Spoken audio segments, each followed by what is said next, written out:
सृष्टि बचपन से ही दिखने में सुंदर नहीं थी, लेकिन अमीर बाप की बेटी सृष्टि पर उसकी माँ जान छिड़कती। मेरी बेटी कितनी प्यारी है, भगवान सबको सृष्टि जैसी बेटी दे। सृष्टि धीरे धीरे बड़ी होती है। एक दिन सृष्टि की सहेली कहती है, तू दिखने में कितनी अजीब सी है, लेकिन मैं जानती हूँ हम सब में सबसे अच्छी शादी तो तेरी ही होगी। तेरे पापा अमीर जो हैं। अरे बता नहीं सकते यार, दहेज तो हर कोई देता है, ये क्या ज्यादा ले जाएगी अपने पति के लिए? अरे बड़े शहर में कोठी है इसके पापा की। अरे पापा की है ना, कौन सी इसकी है? इसकी होती तब तो कोई भी लड़का इससे शादी कर लेता। अरे पापा की मतलब पापा की है तो मेरी ही है ना? किसने कहा? अब तेरी तो तब होगी ना जब तेरा भाई ना हो। वैसे भी शादी के बाद सारी प्रॉपर्टी भाई के नाम होती है।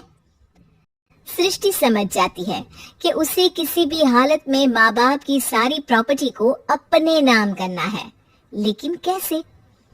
एक दिन सृष्टि का भाई शीनू कहता है, बहन क्या कर रही है?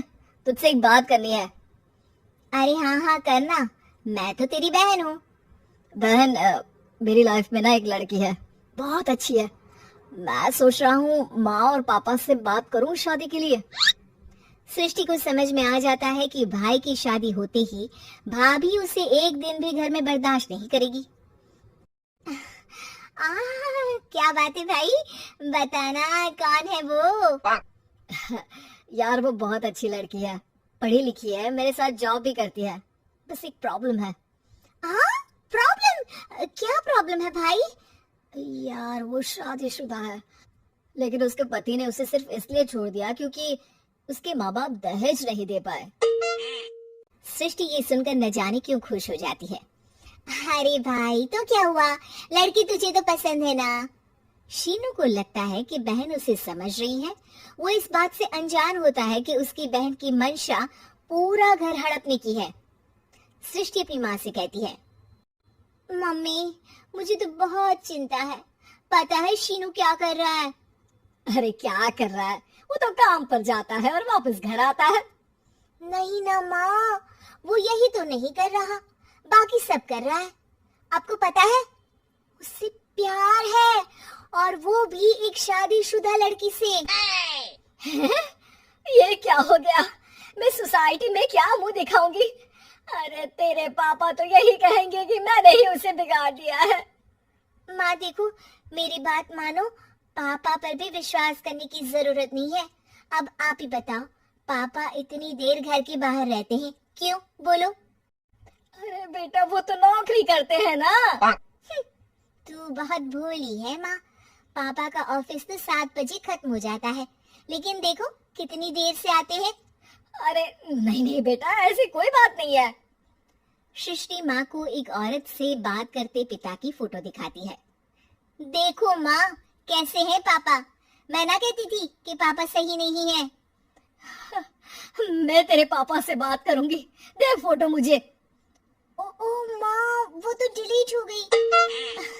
लेकिन चल तूने तो देख लिया ना, पापा से बाद में बात कर लेना, और हाँ मेरा नाम बिल्कुल मत लेना। हाँ माँ। अब क्या था, सृष्टि की माँ और पिता के बीच झगड़ा होना शुरू हो जाता है। सृष्टि के मन में क्या चल रहा था कोई नहीं जानता था। एक दिन, माँ सृष्टि के लिए एक लड़का देखा है, वो लोग शाम को उसे देखने आने वाले हैं। और हाँ माँ एक खुशखबरी, मैं और पापा मिलकर एक नया बिजनेस ट्राई कर रहे हैं। शाम को लड़का आता है, सांवले रंग का। सृष्टि को तो बिल्कुल भी पसंद नहीं आता। लड़की की माँ कहती है, लड़की का चेहरा तो कोई खास नहीं, लेकिन अगर मेरे बेटे को आप लोग सेटल कर दे तो मैं उसकी शादी आपकी बेटी से करवा दूं। सृष्टि को लड़का बिल्कुल पसंद नहीं था, उसे भाई पर गुस्सा आ जाता है। लड़के वालों के जाने के बाद कहती है, माँ देखा शीनू मेरे लिए कैसा लड़का लेकर आया, न दिखाने लायक न सुनने लायक, सेटल भी नहीं, वो भी हम करे।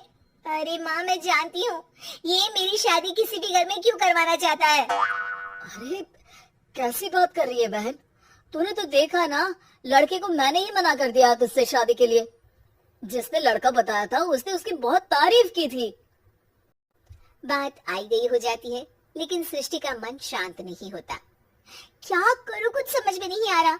मेरी शादी हो गई तो ये लोग पूरी प्रॉपर्टी शीनू के नाम कर देंगे, मेरे हाथ तो कुछ लगेगा ही नहीं। तभी सृष्टि को आइडिया आता है। वो किसी वकील को फोन करती है।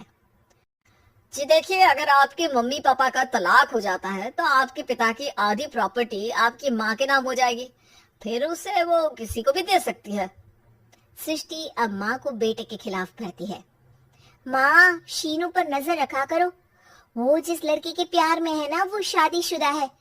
यहाँ आएगी, सारा पैसा, रुपया, जमीन, जायदाद सब हड़प लेगी। पापा का भी हाल तुमसे छुपा नहीं है। ऐसा ना हो कि मैं और आप एक दिन सड़क पर भीख मांगे। हे भगवान, मैं तो जीते जी मर जाऊंगी अगर ऐसा हो गया तो। ऐसा हो गया नहीं माँ, ऐसा ही होगा।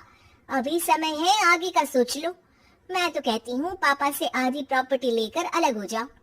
पापा की आधी प्रॉपर्टी भी हम लोगों को अगर मिल जाती है ना, तो अगले 7 जन्म सफल समझो।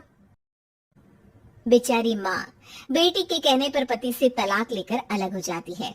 सृष्टि अब पैसों से गाड़ी और अपने दूसरे महंगे शौक पूरे करने लगी। उसके दोस्त भी उसके पैसे इस्तेमाल करते। सृष्टि, कल तुम कहाँ थी? मैं सारा दिन घर पर अकेली थी। तो मैं क्या करूं?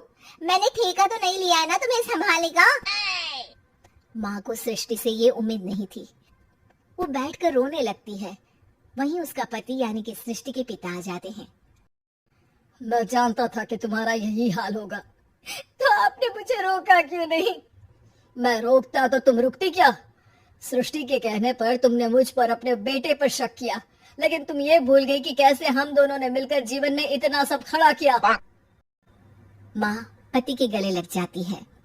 मुझे माफ कर दीजिए, मैंने आपकी कमाई का एक बड़ा हिस्सा गवा दिया। कोई बात नहीं, तुम साथ हो तो मैं ऐसी 7 प्रॉपर्टी खड़ी कर दूंगा। तभी वहाँ सृष्टि आ जाती है रोते हुए। माँ, मयंक ने मुझे छोड़ दिया। वो बोल रहा था जब तक मेरे पास पैसे थे तब तक ही वो मेरे साथ था,